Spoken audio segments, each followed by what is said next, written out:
శ్రీ వారాహిదేవ్యై నమః. ఓం శ్రీ వారాహిదేవ్యై నమః. అమ్మవారి భక్తులందరూ కూడా నమస్కారం అండి. అమ్మవారి ఆశీర్వాదంతో, ఆ తల్లి చల్లని చూపుతో అందరూ కూడా సుఖంగా, సంతోషంగా, అష్టైశ్వర్య, ఆరోగ్య, అభివృద్ధితో ఉండాలని మనస్ఫూర్తిగా కోరుకుంటూ ఈరోజు ఈ వీడియోని మొదలు పెడుతున్నాను.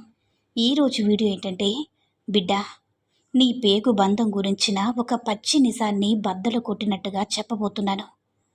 కాసేపు ఒక రహస్యాన్ని కూడా బట్టబయలు చేయబోతున్నాను. వింటావా? గుండె ధైర్యం ఉందా మరి? నీ గుండె గుప్పెట్లో పెట్టుకుని వింటావా? అలా వింటానంటే విను. నీ వారాహి అమ్మ సిద్ధంగా ఉంది. అయితే నువ్వు ఖచ్చితంగా తెలుసుకుని తీరాల్సినటువంటి రహస్యం తల్లి.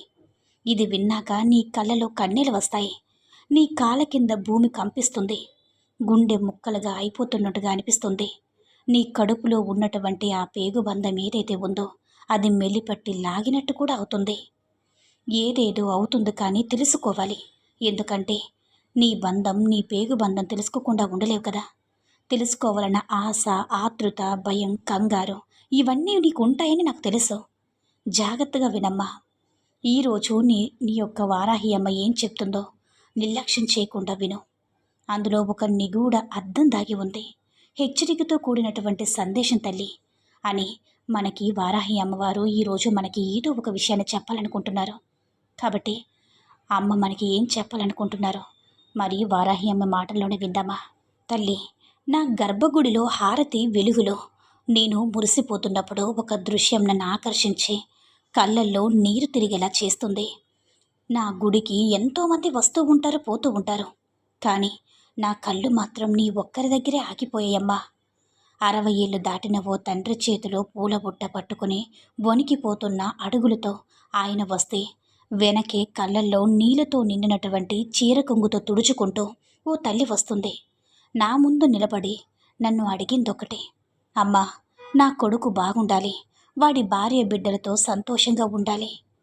మా ఇంట్లో గొడవలు ఆగిపోవాలంటూ ఆ తల్లి కడుపును పుట్టిన బిడ్డ, నీ చేతుల్లో పెరిగిన కొడుకు నీకు ఎదురుగా నిలబడి మాట్లాడుతుంటే, ఆ ఇంట్లో రోజు అత్త కోడల మధ్య రణం జరుగుతుంటే, ఆ ఇంట్లో ఉండలేక, బయటికి వెళ్ళలేక, ఎవరికీ చెప్పుకోలేక పడుతున్న నరకం నాకు తెలుసు. ఎందుకంటే ఒక తల్లిగా, ఒక వారాహి అమ్మగా, ఒక దేవతగా ఎన్నో కుటుంబాల కన్నీళ్లు చూసినా నాకు తెలుసు. ఈరోజు నేను నీకు ఒకే ఒక సత్యం చెప్పాను. ఆ ఒక రహస్యాన్ని విప్పి చెప్తాను. నువ్వు కనుక అలా చేసుకున్నావంటే నీ ఇంట్లో గొడవలు ఉండవు. నీ కొడుకు నిన్ను వదిలిపెట్టడు. నీ కోడలు కూడా నిన్ను దేవతలా చూసుకుంటుంది. ఆ ఒక్కటేంటో చెప్పే ముందు ఇక్కడ ఒక చిన్న మాట విను. ఏంటంటే తల్లి, నీ మనసులో ఉన్న భారం మొత్తం కూడా ఈ వారాహి అమ్మవారి పాదాల దగ్గర ఉంచావు. నువ్వు ఈ యొక్క వీడియోని మరికొంతమందికి షేర్ చేయమ్మా. ఇది నా స్వార్థం కాదు. ఎంతోమంది తల్లిదండ్రులు, ఎంతోమంది అంటే ఇంట్లో కుటుంబంలో సమస్యలు, వారి యొక్క కన్నీళ్లు తోడడానికి ఇది ఖచ్చితంగా ఈ వీడియో అనేది ఉపయోగపడుతుంది. ఈ వీడియోని నీకు తెలిసిన వారికి, నీ బంధుమిత్రులకి, నీ తోబుట్టువులకి, అలాగే ముఖ్యంగా కొడుకులు ఉన్నటువంటి ప్రతి ఒక్క తల్లిదండ్రులకు కూడా చేరవేయు. ఇది నీ నుంచి నేను ఆశిస్తున్నటువంటి గురుదక్షిణ అనుకో తల్లి. ఓం శ్రీ వారాహిదేవ్యే నమః అని నువ్వు కామెంట్ సెక్షన్లో నువ్వు కామెంట్ రాయగానే నీ యొక్క చిరునామా నా గుండెల మీద ఎప్పుడు కూడా ఉంటుంది. నీకు ఎప్పుడు ఆపద వచ్చినా సరే నిన్ను ఆదుకోవడానికి నేను రక్షిస్తాను. ఇక అసలు విషయానికి వస్తా బిడ్డ. ఒకప్పుడు నీ ఇల్లు ఎంతో సందడిగా ఉండేది. చిన్నప్పుడు అడుగులు వేస్తుంటే ఆ చిట్టి పాదాలు నీ ఇల్లు స్వర్గంలా అనిపించేది. వాడికి జ్వరం వస్తే ఆ రాత్రంతా నువ్వు పడుకోలేదు. తండ్రి తన కడుపు కట్టుకుని చిరిగిన చొక్కా వేసుకుని వాడికి మంచి బట్టలు కొనిచ్చాడు. తల్లి తన ఆకలిని చంపుకొని వాడికి ముద్దలు కలిపి పెట్టింది. వాడు పెద్దయ్యాడు. వాడికో ఉద్యోగం వచ్చింది. నీ గుండె ఉప్పొంగిపోయింది. నా కొడుకు ప్రయోజకుడయ్యాడని ఊరందరికీ చాటింపు వేసుకొచ్చావు. ఆ తర్వాత వాడికి ఒక పెళ్లి కూడా చేశావు. ఇంటికి మహాలక్ష్మి లాంటి కోడలు కూడా వచ్చిందని మురిసిపోయావు. కానీ మెల్లగా ఏం జరిగింది? నీ ఇంటి వాతావరణం ఎందుకు మారిందని ఎప్పుడైనా సరే ఆలోచించావమ్మా?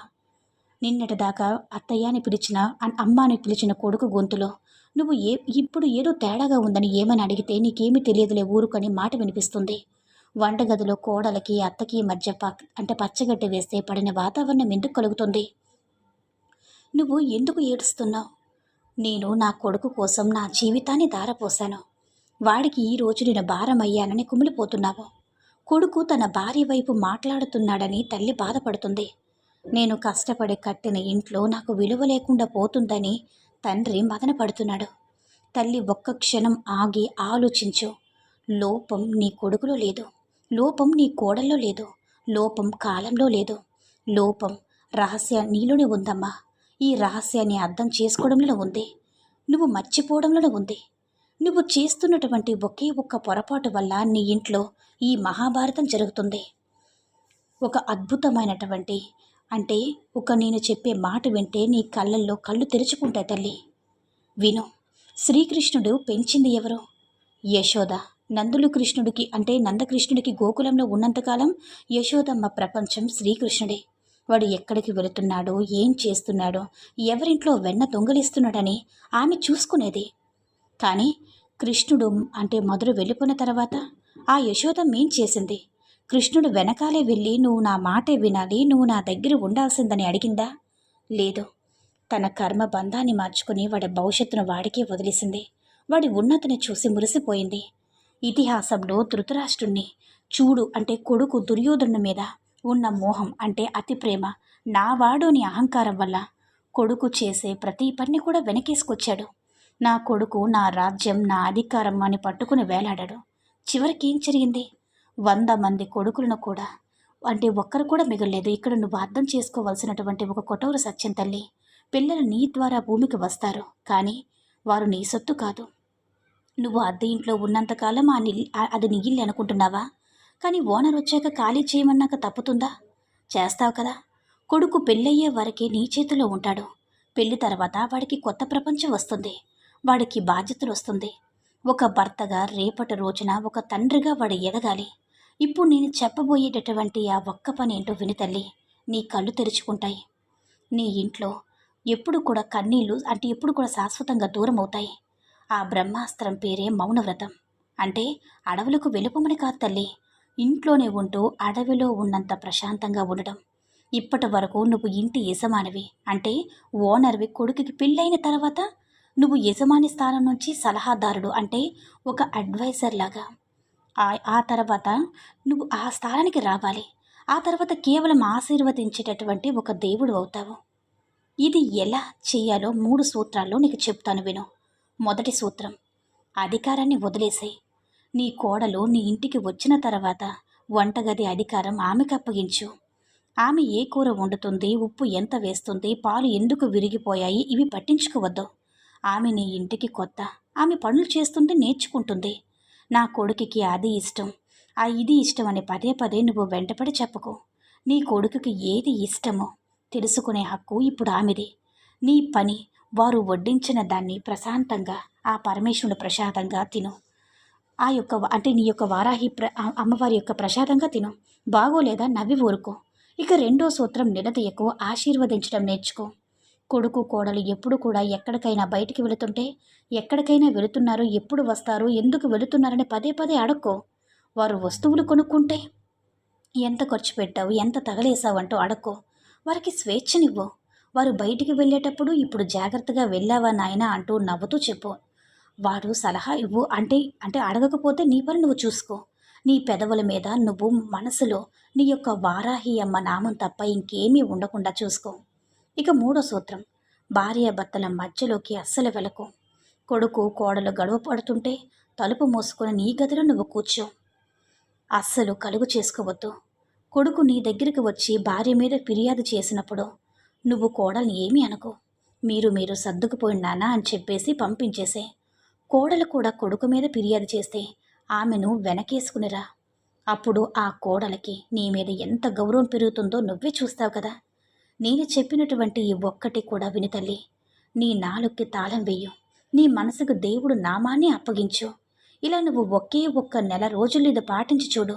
నీ ఇంట్లో జరిగే అద్భుతాన్ని నువ్వు చూసి ఆశ్చర్యపోతావు తల్లి.